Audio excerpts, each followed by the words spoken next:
आदम या मनु, आखिर कौन था दुनिया का सबसे पहला इंसान? आदम और मनु क्या एक ही हैं? इस्लाम के मुताबिक ये दुनिया अल्लाह ताला ने बनाई है और हजरत आदम अलैहिस्सलाम दुनिया के सबसे पहले इंसान और सबसे पहले नबी हैं। हजरत आदम का नाम कुरान शरीफ में 45 बार आया है।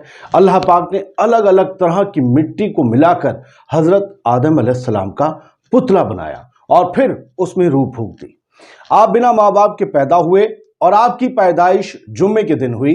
कुरान कहता है कि दुनिया की पहली औरत बीबी हव्वा को अल्लाह ने हजरत आदम की पसली से पैदा किया और पूरी दुनिया के लोग जो आज के वक्त में हमारी सारी आबादी है, हम और आप इन्हीं दोनों की औलादें हैं। ये कुरान कहता है, ये इस्लाम की टीचिंग्स है। इधर हिंदू मान्यताओं के मुताबिक हमारे संसार यानी इस दुनिया को ईश्वर ने बनाया। जैसे इस्लाम में कहा जाता है कि दुनिया को अल्लाह ने बनाया, वैसी सनातन धर्म में कहा जाता है कि इस दुनिया को ईश्वर ने बनाया। हिंदू धर्म के मुताबिक संसार में सबसे पहले जन्म लेने वाले मनुष्य थे। उधर आदम, इधर मनुष्य मनु। एक पौराणिक कथा के मुताबिक मनु की रचना खुद भगवान ब्रह्मा ने की थी, जैसे अल्लाह ताला ने बनाया था हजरत आदम को। संसार के पहले पुरुष स्वयंभुव मनु और पहली औरत शत्रुपा थी। इन्हीं दोनों की औलादों से दुनिया के सभी मनुष्यों ने जन्म लिया है। मनु की संतान होने के चलते ही हम सब, आप सब मानव कहलाए, ये कहना है सनातन धर्म की शिक्षाओं का। तो इन दोनों ही धर्मों के कॉन्सेप्ट में बहुत सी समानताएं दिखती हैं। तो क्या हजरत आदम अलैहिस्सलाम और मनु एक ही थे? क्या अल्लाह और ओम एक ही है? क्या इस्लाम दुनिया का सबसे पुराना धर्म है और भारत में ही इस्लाम की शुरुआत हुई थी? इन सभी सवालों के जवाब इस स्पेशल स्टोरी में आपके सामने लाएं। उससे पहले इस मुद्दे पर चर्चा करने की हमारी वजह क्या है, उसे समझना जरूरी है। दरअसल 12 फरवरी साल 2023, जगह दिल्ली का रामलीला मैदान। यहां जमीयत उलमाए हिंद के सालाना अधिवेशन का आखिरी दिन था। मंच पर जमीयत के जिम्मेदार बड़े ओहदेदार मौलाना अरशद मदनी ने एक बयान दिया और इस बयान के बाद जबरदस्त बवाल हो गया।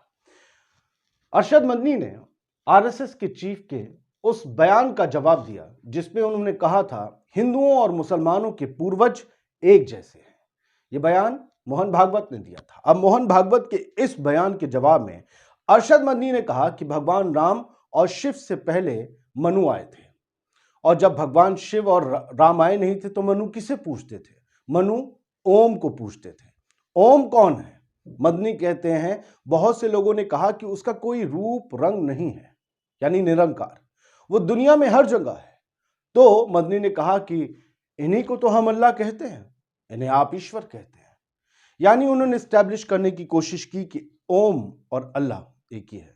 ये बयान न मुसलमानों के गले उतरा और हिंदू और दूसरे धर्म के जो गुरु वहां पर थे वो तो मंच छोड़कर चले ही गए। दुनिया ने देखा, लेकिन बाद में भी इस पे बहुत बवाल हुआ।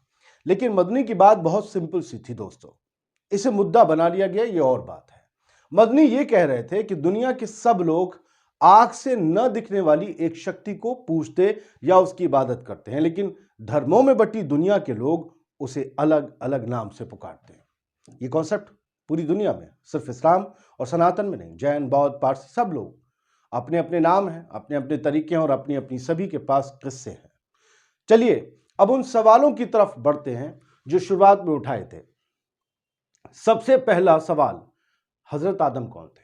वो कब पैदा हुए या धरती पर कब आए और वो दुनिया के कौन से हिस्से में आए थे?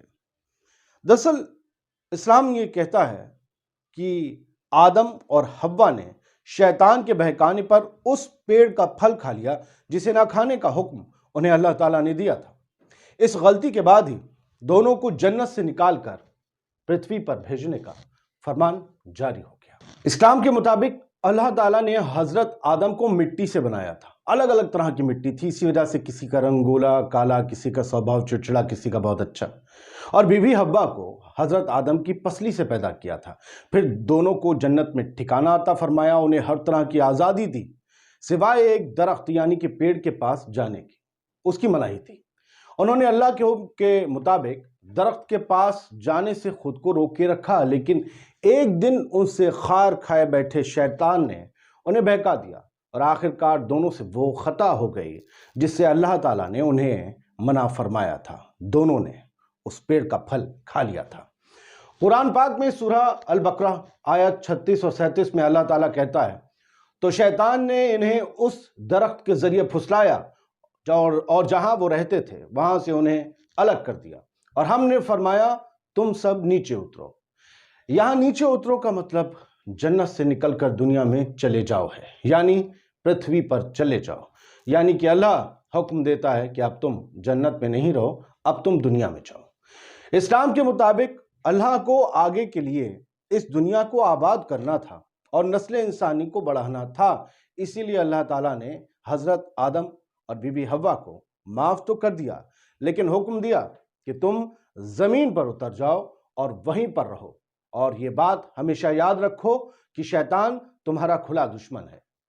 इधर सनातन धर्म के मुताबिक ऐसा कहा जाता है कि मानव जाति की रचना के लिए भगवान ब्रह्मा ने दो लोगों को बनाया था, एक तो पुरुष और दूसरा स्त्री, यानी मनु और शत्रुपा।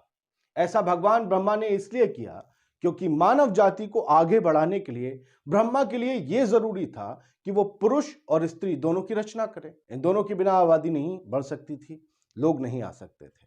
उधर आदम के साथ साथ बीवी हव्वा को पैदा किया गया इस्लाम के मुताबिक। इधर सनातन के मुताबिक पुरुष और स्त्री के रूप में शत्रुपा और मनु को बनाया गया। तो आप देख रहे हैं, उधर अल्लाह ने आदम और हव्वा को बना दिया, इधर ब्रह्मा ने मनु और शत्रुपा को। इन दोनों धर्मों के अलावा बाकी के धर्मों की भी अपनी मान्यताएं हैं, हम पहले भी कह चुके हैं, उन सबका सम्मान करते हैं, मगर आज सिर्फ इन दोनों पर ही बात होगी क्योंकि चर्चा का विषय यही है। हजरत कतादे और इब्ने अब्बास के मुताबिक आदम अलैहिस्सलाम को सबसे पहले हिंद की जमीन में उतारा गया। यही वजह थी अरशद महमूद मदनी की कहने की कि हिंदुस्तान का ही धर्म है, इस्लाम कोई बाहर से नहीं आया और यहाँ का सबसे पुराना धर्म है। यानी वो इशारा कर रहे थे पहले सब मुसलमान है, इसी पे बवाल हो गया, यानी हिंद की जमीन पर उतारा गया। हजरत अली रजी अल्लाह अन्हु फरमाते हैं कि आबो हवा के एतबार से हिंद की जगह जो है, हिंद इस जो है सबसे बेहतरीन जगह है और इसीलिए आदम अलैहिस्सलाम को वहां उतारा गया। हजरत इब्ने अब्बास के मुताबिक हजरत हव्वा को जद्दा यानी आज के सऊदी अरब में उतारा गया।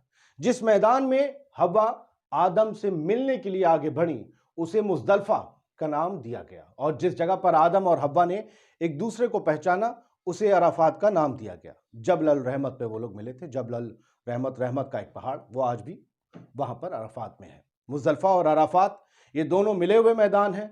ये दोनों मैदान आज मक्का शहर के बाहरी इलाके में मौजूद हैं और हज के दौरान हाजी यहाँ रुकते हैं। हज की नमाज भी यहीं अराफात में पढ़ी जाती है। मुजदलफा में इमाम बैठा होता है और उसके पीछे की सारी सफ़ें अराफात में होती हैं। क़यामत के दिन सारे अराफात में इकट्ठा होंगे, ये माना जाता है। हज हजरत आदम के ज़माने से चला आ रहा है। आदम के नाम से ही इंसानों को आदमी कहा जाता है, मनु के नाम से मनुष्य। इधर सनातन धर्म के मुताबिक दुनिया के पहले मनु को स्वयंभुव कहा जाता है। स्वयंभुव मनु, इन्हें आदि भी कहा जाता है। आदि का अर्थ प्रारंभ है, यानी कि शुरुआत। इस तरह मनु इस धरती पर मनुष्यों की शुरुआत के रूप में जाने जाते हैं। हिंदू मानते हैं कि सभी भाषाओं के मनुष्यवाची शब्द जैसे पर्यावाची होता है वैसे मनुष्यवाची शब्द जैसे मैन, मनुज, मानव, आदम, आदमी, ये सब वगैरह सभी मनु शब्द से प्रभावित है। मनु, मनुज, आदमी, आदम। मानव उसे कहते हैं जिसमें जड़ और प्राण से कहीं ज्यादा सक्रिय है मन। मनुष्य में मन की ताकत है, विचार करने की ताकत है, इसीलिए उसे मनुष्य कहते हैं। चूंकि ये सभी मनु की संतानें हैं इसीलिए मनुष्य को मानव भी कहा जाता है। ये सनातन धर्म की टीचिंग्स हैं।